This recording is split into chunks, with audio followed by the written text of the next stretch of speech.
그날 밤 모든 비밀이 무너졌다. 이게 대체 무슨 짓이야? 하하, 사모님은 젊은 기사의 손을 꼭 잡고 있었다. 그러나 그 순간 남편의 눈이 두 사람을 향하고 있었다. 회장님, 이건 그저 재벌가의 금지된 사랑 들키는 순간 파국이 시작됐다. 지금부터 사연을 시작해보려 합니다. 남편의 곁에 있으면서도 늘 혼자인 듯했던 재벌가 사모님에게 찾아온 젊은 기사의 눈빛, 모든 것을 잊게 만드는 그 손길 함께하기 전에 구독과 좋아요 부탁드립니다. 서울 한남동 언덕배기에 자리한 거대한 저택은 늘 고요했습니다. 대리석 바닥과 수입 가구들로 치장된 거실에는 찬란한 샹들리에가 빛을 뿌렸지만 그 빛조차 차갑기만 했습니다. 50대 중반의 사모님은 넓은 거실 소파에 홀로 앉아 텔레비전을 바라보고 있었습니다.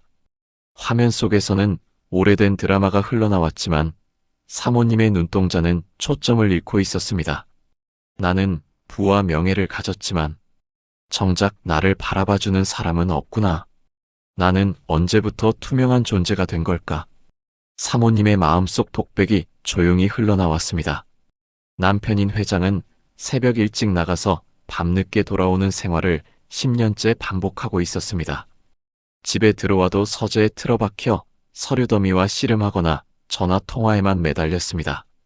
사모님과 마주 앉아 식사를 한 것도 벌써 몇 달 전 일이었습니다. 아침 햇살이 창문으로 스며들어도 저택의 분위기는 변하지 않았습니다. 사모님은 정원을 내려다보며 한숨을 내쉬었습니다. 손질이 완벽한 잔디와 계절마다 바뀌는 꽃밭이 아름다웠지만 그 아름다움을 나눌 사람이 없었습니다. 가정부는 말없이 집안일만 처리했고 운전기사는 필요할 때만 나타났다가 사라졌습니다. 그런 어느 날 오후 새로운 운전기사가 저택에 도착했습니다. 30대 초반으로 보이는 단정한 외모의 남자였습니다. 키가 크고 어깨가 넓었지만 말수가 적고 예의 바른 모습이었습니다. 사모님이 현관으로 나왔을 때 기사는 정중히 인사를 드렸습니다. 안녕하십니까? 오늘부터 모시게 된 기사 민수입니다. 네, 수고하겠습니다. 사모님의 대답은 짧았지만 처음으로 누군가와 눈을 맞추며 나눈 대화였습니다. 민수 기사의 눈빛은 성실해 보였고 무엇보다 사모님을 하나의 인격체로 대하는 듯 했습니다.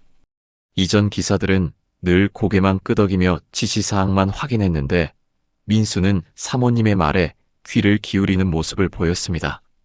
며칠 후 사모님이 백화점에 가려고 했을 때였습니다. 비가 내리기 시작했는데 민수 기사는 미리 우산을 준비해 두었습니다. 비 소식이 있어서 미리 준비했습니다. 아, 감사합니다. 사모님은 놀라면서도 고마운 마음이 들었습니다. 남편은 물론이고 그 누구도 이런 세심한 배려를 해준 적이 없었습니다.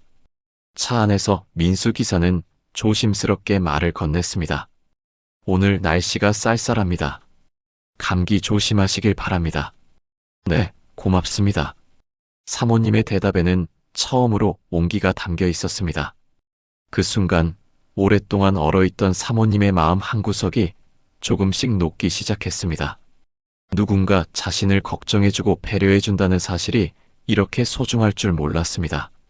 저택으로 돌아오는 길, 사모님은 창밖을 바라보며 생각했습니다. 이 작은 친절이 왜 이렇게 마음에 와닿는 걸까? 혹시 내가 너무 오래 혼자였던 건 아닐까? 그녀의 외로운 심장이 처음으로 미세하게 떨리기 시작했습니다.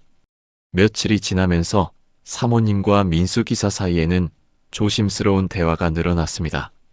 처음에는 날씨나 교통 상황 같은 일상적인 이야기였지만 점차 서로의 마음을 엿볼 수 있는 깊은 대화로 발전했습니다. 사모님은 오랜만에 누군가와 진솔한 대화를 나누는 기쁨을 느꼈습니다. 그날도 비가 내렸습니다.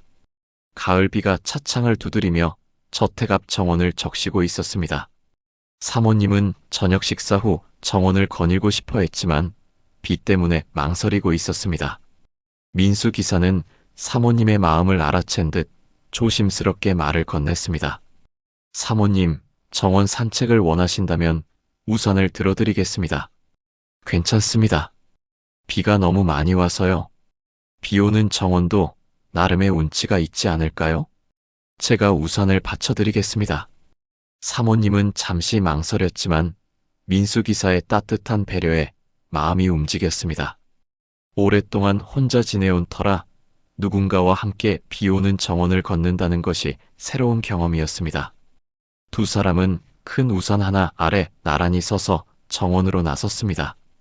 빗방울이 나뭇잎을 두드리는 소리와 젖은 흙냄새가 사모님의 마음을 편안하게 했습니다.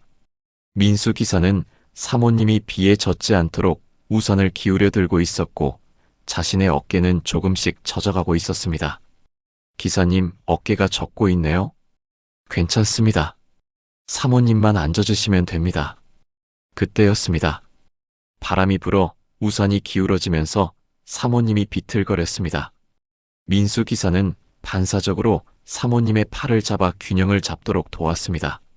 그 순간 두 사람의 손이 스쳤습니다. 짧은 순간이었지만 그 온기는 오래도록 남았습니다. 죄송합니다. 민수 기사가 당황하며 손을 걷어들였지만 사모님은 아직도 그 따뜻함을 느끼고 있었습니다. 얼마나 오래 누군가의 따뜻한 손길을 느껴보지 못했던 걸까요?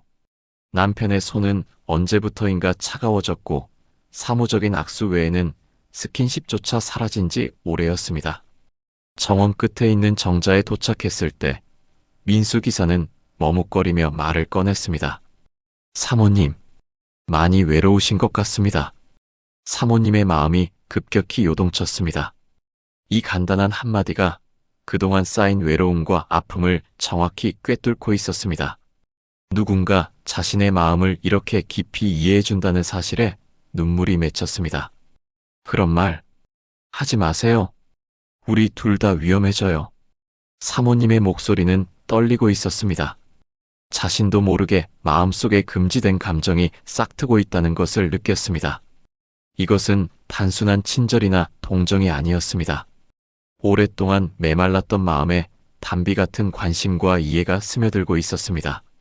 사모님의 마음을 아프게 하려던 게 아니었습니다. 그저 뭐죠? 그저 사모님이 행복하셨으면 좋겠습니다. 민수 기사의 진심 어린 말에 사모님의 마음은 더욱 흔들렸습니다. 행복. 그 단어를 언제 마지막으로 생각해 봤을까요? 부와 명예는 있었지만 진정한 행복은 느껴본 지 오래였습니다. 비가 그치고 달빛이 구름 사이로 모습을 드러냈습니다.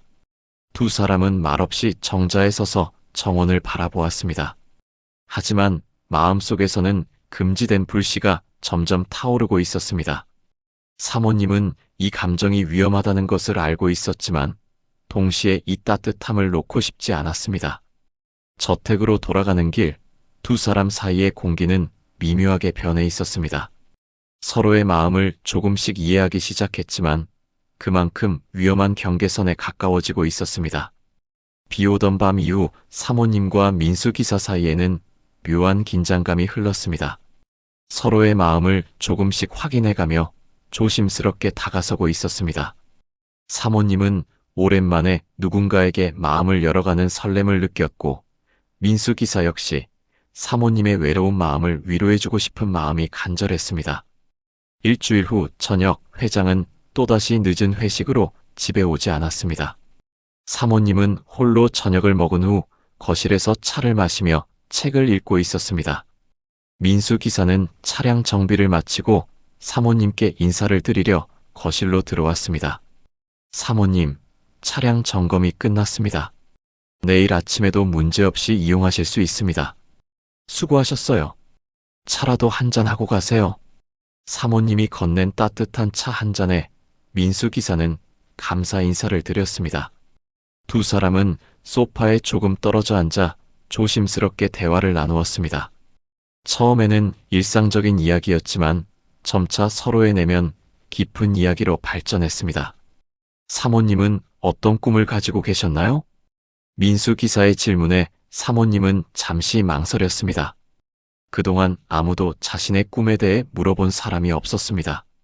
남편도 주변 사람들도 모두 회장 부인이라는 역할만 기대했을 뿐이었습니다. 어릴 때는 피아니스트가 되고 싶었어요. 음악으로 사람들의 마음을 위로해주고 싶었죠. 지금도 연주하세요? 아니요. 결혼 후에는 그럴 시간이 없었어요. 아니, 시간이 없다고 핑계를 댔는지도 모르겠네요. 사모님의 목소리에는 아쉬움이 담겨 있었습니다. 민수 기사는 그 마음을 이해하는 듯 고개를 끄덕였습니다. 늦지 않으셨어요. 지금이라도 시작하실 수 있습니다. 정말 그럴까요? 네, 꿈은 나이와 상관없다고 생각합니다. 두 사람의 대화는 점점 깊어졌습니다. 서로의 상처와 아픔, 그리고 희망에 대해 이야기하며 마음의 거리가 좁혀졌습니다. 어느새 시간이 흘러 밤이 깊어갔지만 두 사람은 대화를 멈추고 싶지 않았습니다. 그때였습니다. 사모님이 차를 따르려다 손이 미끄러져 찻잔이 바닥에 떨어질 뻔했습니다. 민수 기사가 재빠르게 손을 뻗어 찻잔을 받아냈고 그 과정에서 두 사람의 손이 자연스럽게 겹쳤습니다. 괜찮으세요? 네, 고마워요. 두 사람은 서로의 눈을 바라보며 손을 놓지 못했습니다. 그 순간의 따뜻함과 설렘은 말로 표현할 수 없었습니다. 오랫동안 메말랐던 마음에 단비가 내리는 것 같았습니다. 바로 그때였습니다. 쾅! 현관문이 거칠게 열리는 소리와 함께 회장이 들어왔습니다. 술에 취한 듯 비틀거리며 걸어온 회장은 거실에서 손을 잡고 있는 두 사람을 목격했습니다. 순간 회장의 얼굴이 일그러졌습니다. 이게 무슨 짓이야? 내 아내와 내 집에서 감히. 회장의 목소리는 분노로 떨리고 있었습니다. 사모님과 민수 기사는 깜짝 놀라 손을 놓으며 자리에서 일어났습니다. 여보, 그건. 사모님이 당황하며 설명하려 했지만 회장은 들으려 하지 않았습니다. 회장님, 오해십니다. 저는 그저. 민수 기사도 다급히 해명하려 했지만 회장의 분노는 이미 폭발 직전이었습니다. 닥쳐라. 내 눈으로 봤다. 변명 따윈 필요 없어. 회장은 주먹을 불끈 쥐며 두 사람을 번갈아 노려봤습니다. 그동안 쌓인 스트레스와 술 기운이 더해져 평소보다 더욱 격렬한 반응을 보였습니다. 당장 나가. 내 집에서 나가라고. 회장님, 잠깐만 들어보시면. 들을 거 없다. 당장 꺼져. 거실의 공기가 얼어붙었습니다.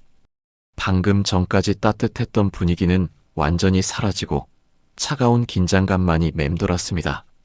사모님은 창백한 얼굴로 서 있었고 민수 기사는 어쩔 줄 몰라 하며 고개를 숙였습니다. 그날 밤 모든 것이 들켰습니다. 저택의 평온함은 산산조각 났고 세 사람의 운명은 돌이킬 수 없는 방향으로 흘러가기 시작했습니다. 그날 밤의 폭풍 같은 사건 이후 저택의 공기는 완전히 바뀌었습니다. 회장은 분노에 찬 목소리로 민수 기사에게 당장 나가라고 명령했고 사모님을 방에 가둬버렸습니다. 민수 기사는 그날 밤 짐을 싸서 저택을 떠났고 사모님은 며칠 동안 방에서 나오지 못했습니다. 이런 창피한 일이 어디 있어? 내 집에서 내 아내와. 회장은 서재에서 혼자 분노를 터뜨리며 소리쳤습니다. 그동안 쌓인 스트레스와 배신감이 한꺼번에 폭발한 것이었습니다. 무엇보다 자신의 자존심이 크게 상처받았습니다. 한편 사모님은 방에 갇혀 창밖만 바라보며 지냈습니다. 식사도 제대로 하지 않았고 누구와도 말을 섞지 않았습니다. 가정부가 가져다준 음식도 거의 손대지 않았습니다. 나는 잘못한 걸까? 그저 사람답게 대화하고 싶었던 것뿐인데 왜 나를 죄인으로 만드는 거지? 사모님의 마음속 독백이 이어졌습니다.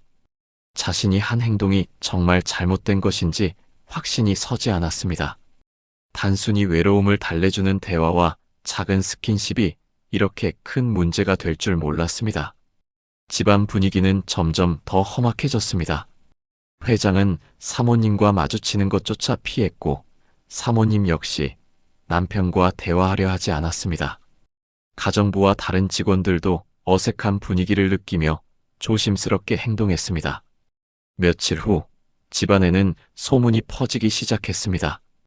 운전기사가 갑자기 해고된 이유에 대해 직원들 사이에서 수군거림이 일었습니다. 가정부는 그날 밤 거실에서 들린 고함 소리를 기억하고 있었고 다른 직원들도 눈치를 채기 시작했습니다. 사모님과 기사 사이에 뭔가 있었나 봐. 그러게 갑자기 쫓아내더니 쯧쯧 부잣집도 별거 없네. 직원들의 수군거림은 사모님의 귀에도 들렸습니다. 자신이 집안의 화근이 되어버린 것 같아 더욱 괴로웠습니다. 그동안 존경받던 회장 부인에서 스캔들의 주인공으로 전락한 기분이었습니다. 일주일이 지나서야 사모님은 방에서 나올 수 있었습니다. 회장이 출장을 떠난 사이 사모님은 조심스럽게 거실로 내려왔습니다. 그곳에는 작은 편지 한 통이 놓여 있었습니다. 민수 기사가 떠나며 남긴 것이었습니다. 편지 봉투를 떨리는 손으로 열어보니 짧은 글이 적혀 있었습니다. 사모님, 저는 당신의 웃음을 보고 싶었을 뿐입니다. 제 때문에 어려운 상황에 처하게 되어 죄송합니다. 언제나 행복하시길 바랍니다. 마이너스 민수.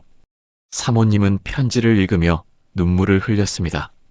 민수 기사의 진심이 느껴졌고 동시에 자신도 그의 진심 어린 관심을 그리워하고 있다는 것을 깨달았습니다. 하지만 이제 그는 영영 볼 수 없는 사람이 되어버렸습니다. 회장이 출장에서 돌아온 후 부부 사이의 갈등은 더욱 깊어졌습니다. 회장은 사모님을 보는 시선이 차갑게 변했고 사모님 역시 남편에 대한 실망감을 감추지 못했습니다. 당신은 왜 내 말을 들어보려 하지 않아요? 사모님이 먼저 대화를 시도했지만 회장은 고개를 돌렸습니다. 더 이상 할 말이 없소. 내 눈으로 봤는데 뭘 더 들어야 하겠소. 그 사람과 저는 정말 아무것도. 그만해. 더 이상 그 얘기 꺼내지 마시오. 회장의 고함에 사모님은 말을 멈췄습니다. 남편이 자신의 이야기를 전혀 들으려 하지 않는다는 사실에 깊은 좌절감을 느꼈습니다. 그날 밤 사모님은 다시 방에 혼자 앉아 생각에 잠겼습니다. 정말 자신이 잘못한 것일까요? 외로운 마음을 나누고 따뜻한 관심을 받는 것이 그렇게 큰 죄일까요? 내가 원한 건 사랑이 아니라 이해였는데. 사모님은 창밖을 바라보며 중얼거렸습니다. 민수 기사와의 시간들이 그리웠지만 동시에 20년을 함께 살아온 남편과의 관계도 포기할 수 없었습니다. 한편 회장 역시 서재에서 복잡한 감정에 휩싸여 있었습니다. 분노와 배신감, 그리고 어쩌면 자신의 잘못일지도 모른다는 미묘한 죄책감이 교차했습니다. 하지만 자존심이 상한 상태에서 먼저 사과하기는 어려웠습니다. 이렇게 저택에는 차가운 침묵만이 흘렀고 두 사람 사이의 골은 점점 더 깊어져 갔습니다. 그리고 멀리 떠난 민수 기사는 사모님의 마음속에서 따뜻한 기억으로만 남게 되었습니다. 민수 기사가 떠난 지 한 달이 지났습니다. 저택은 이전보다 더욱 침묵에 잠겼고 사모님은 방에서 나오지 않는 날이 많아졌습니다. 그런데 예상치 못한 일들이 연달아 벌어지기 시작했습니다. 회장의 사업에 먹구름이 들이우기 시작한 것입니다. 먼저 주력 사업이었던 건설 프로젝트에서 대형 사고가 발생했습니다. 안전기준 미달로 인한 붕괴 사고였는데 언론에서는 연일 회장의 회사를 도마 위에 올렸습니다. 보상금만 수백억 원이 들어갔고 회사의 신용도는 급격히 떨어졌습니다. 설상가상으로 오랫동안 거래해온 중국 파트너사가 갑작스럽게 계약을 파기했습니다. 경쟁사의 로비 때문이라는 소문이 돌았지만 이미 엎질러진 물이었습니다. 수십억 원 규모의 손실이 발생했고 회장은 밤잠을 이루지 못했습니다. 이런 젠장할. 회장은 서재에서 서류를 집어던지며 분노를 터뜨렸습니다. 한때 승승장구하던 사업이 연이은 악재로 흔들리고 있었습니다. 은행에서는 대출 연장을 거부했고 협력업체들은 하나둘 등을 돌리기 시작했습니다. 더욱 심각한 것은 회장의 건강이었습니다. 과도한 스트레스와 음주로 인해 몸이 급격히 악화되고 있었습니다. 어느 날 아침 회장은 가슴 통증을 호소하며 쓰러졌습니다. 응급실로 실려간 회장은 협심증 진단을 받았습니다.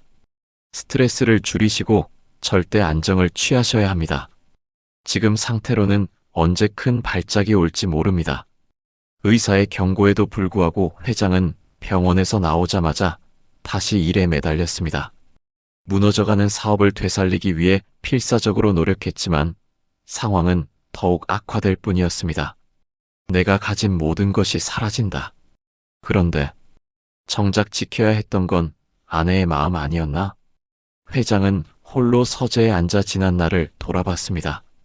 사업에만 몰두하느라 아내를 돌보지 못했던 세월들이 주마등처럼 스쳐 지나갔습니다. 아내가 외로워할 때도 도움을 청할 때도 항상 사업이 우선이었습니다. 한편 사모님은 남편의 몰락을 지켜보며 복잡한 감정에 휩싸였습니다. 분명히 화가 났고 원망스러웠지만 동시에 연민의 감정도 들었습니다. 20년을 함께 살아온 남편이 무너져가는 모습을 보니 마음이 아팠습니다. 정말 이렇게 끝나는 건가? 사모님은 창밖을 바라보며 중얼거렸습니다. 민수 기사의 온기가 그리웠지만 현실은 냉혹했습니다.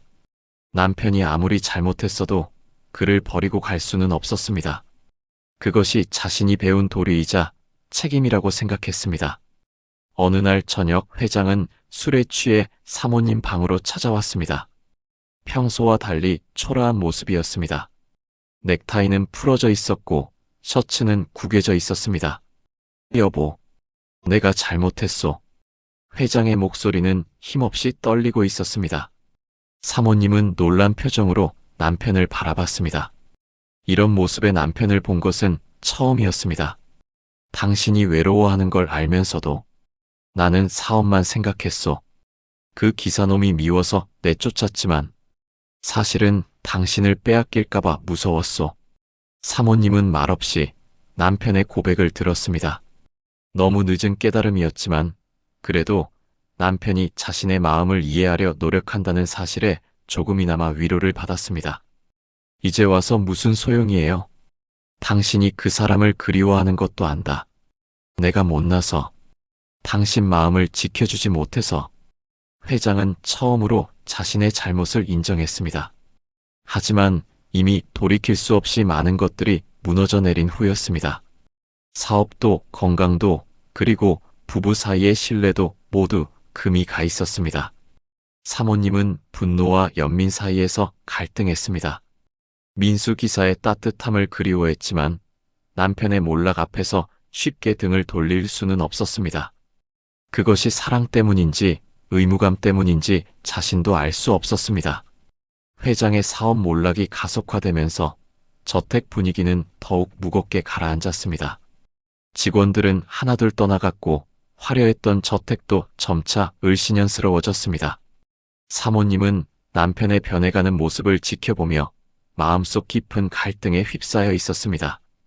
어느 날 아침 사모님은 용기를 내어 남편의 서재 문을 두드렸습니다.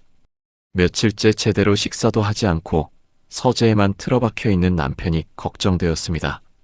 더 이상 이런 식으로 살 수는 없다고 생각했습니다. 들어와. 회장의 목소리는 기력이 없었습니다. 서재 안은 어수선했고 회장은 수염을 기르고 초췌한 모습으로 앉아 있었습니다. 책상 위에는 빈 소주병과 서류들이 뒤섞여 있었습니다. 당신과 이야기하고 싶어요. 사모님의 단호한 목소리에 회장은 고개를 들었습니다.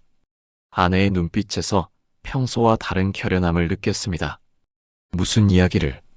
우리 사이에 대한 이야기요. 사모님은 남편 앞에 앉으며 마음을 정리했습니다. 그동안 하고 싶었던 말들이 목구멍까지 차올랐습니다. 더 이상 침묵할 수 없었습니다.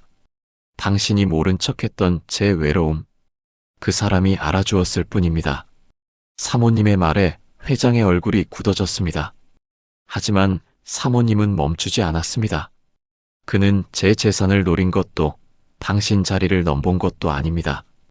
오히려 당신이 버린 저를 인간으로 대접했을 뿐이에요.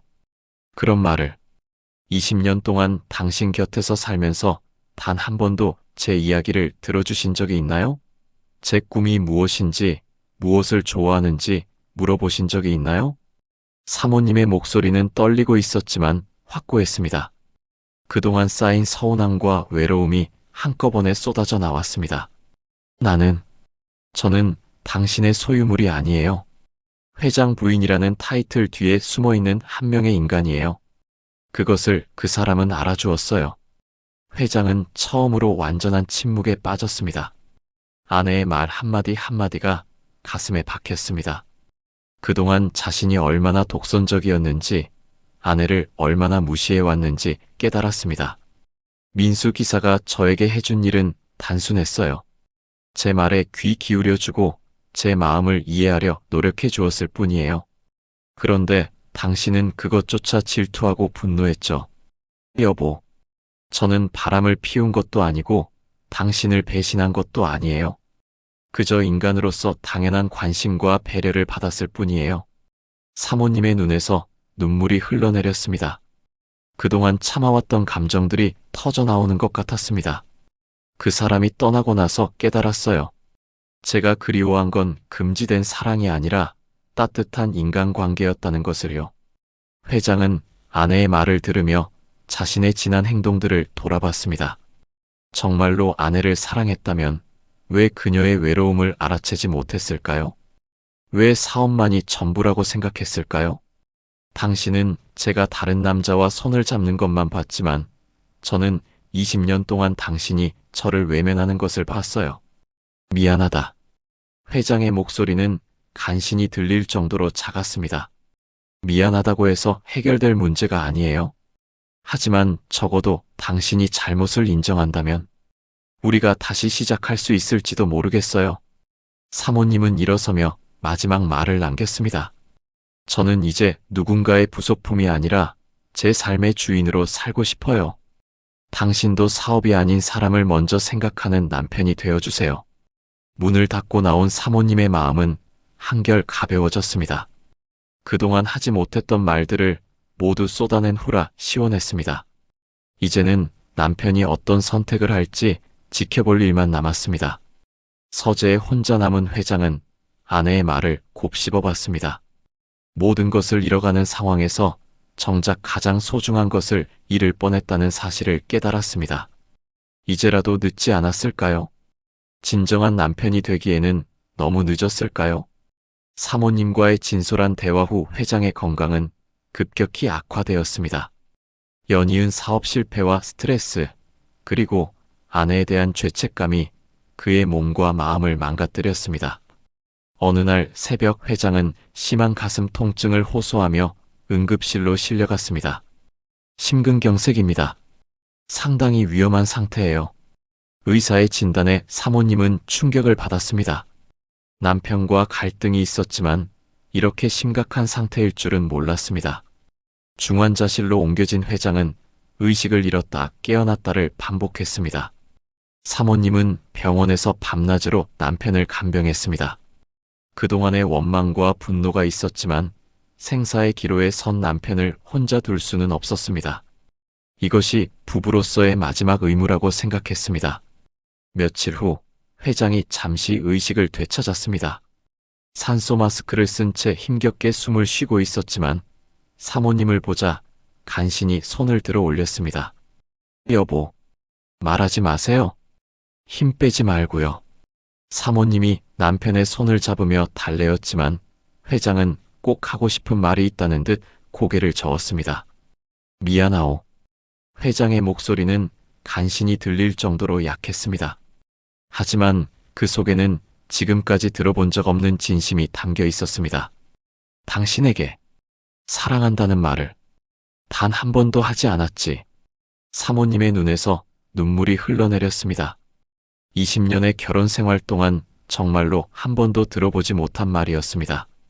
남편이 자신을 사랑한다는 것을 행동으로는 어느 정도 알고 있었지만 직접 들어본 적은 없었습니다.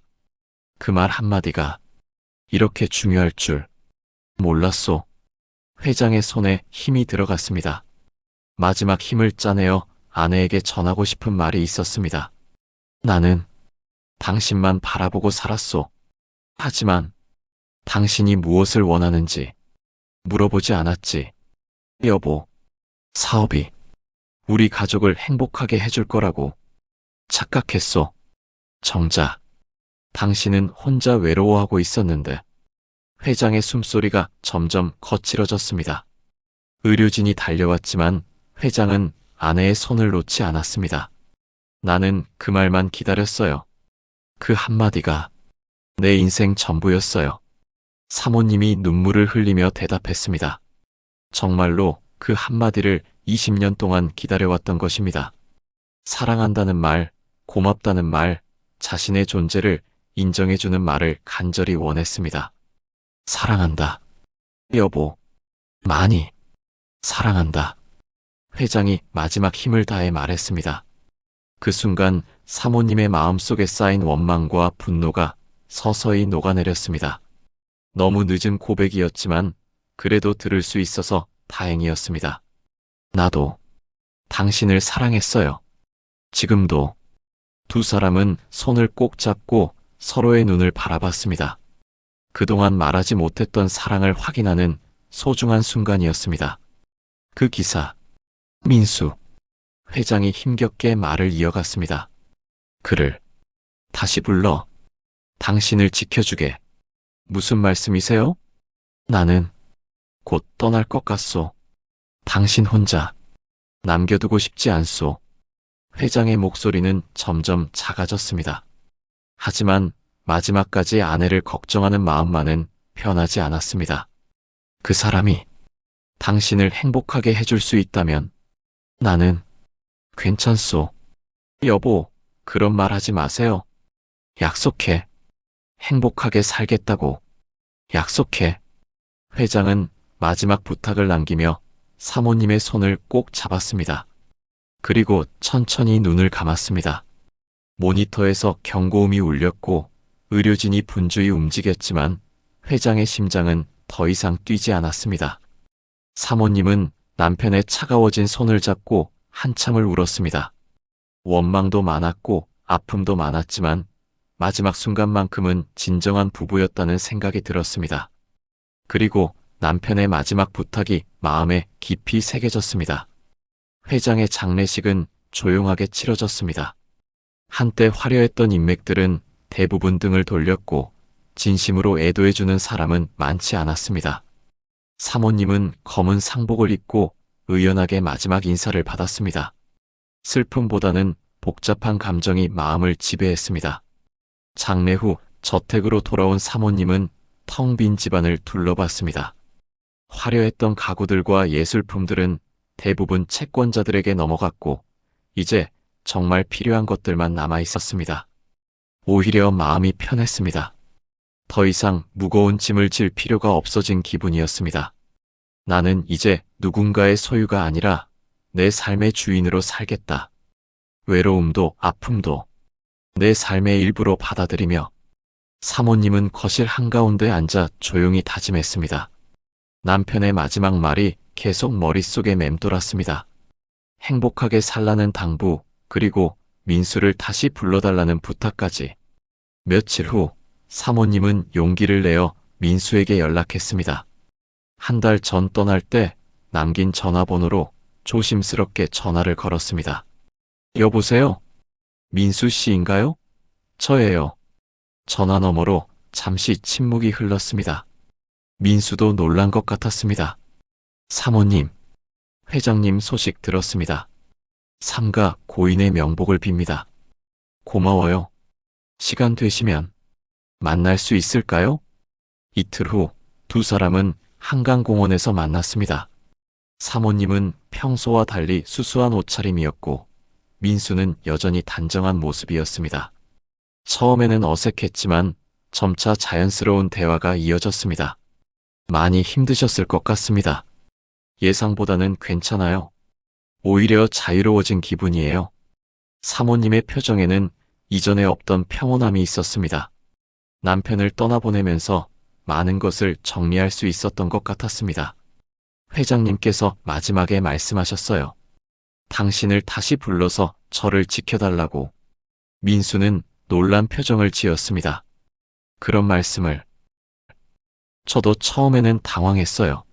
하지만 생각해보니 그분 나름대로 저를 사랑했던 것 같아요. 다만 표현을 못했을 뿐이죠. 두 사람은 강변을 따라 천천히 걸었습니다. 가을바람이 뺨을 스치며 지나갔고 강물은 잔잔하게 흘러갔습니다. 민수 씨, 저는 이제 새로운 삶을 시작하려고 해요. 그동안 하지 못했던 일들을 해보고 싶어요. 어떤 일들인가요? 피아노를 다시 배우고 싶어요. 그리고 봉사활동도 해보고 싶고요. 제가 받은 상처를 치유받았으니 이제 다른 사람들도 도와주고 싶어요. 민수는 사모님의 말에 고개를 끄덕였습니다. 예전보다 훨씬 밝아진 모습이 보기 좋았습니다. 혼자서도 충분히 잘 사실 것 같은데 제가 필요할까요? 혼자서도 살 수 있어요. 하지만 누군가와 함께라면 더 의미 있는 삶이 될 것 같아요. 금지된 관계가 아니라 서로를 이해하고 지지해주는 동반자로요. 사모님의 말에는 확신이 담겨 있었습니다. 이제는 누군가에게 의존하는 것이 아니라 서로 독립적이면서도 함께 성장할 수 있는 관계를 원했습니다. 시간을 두고 천천히 생각해보면 어떨까요?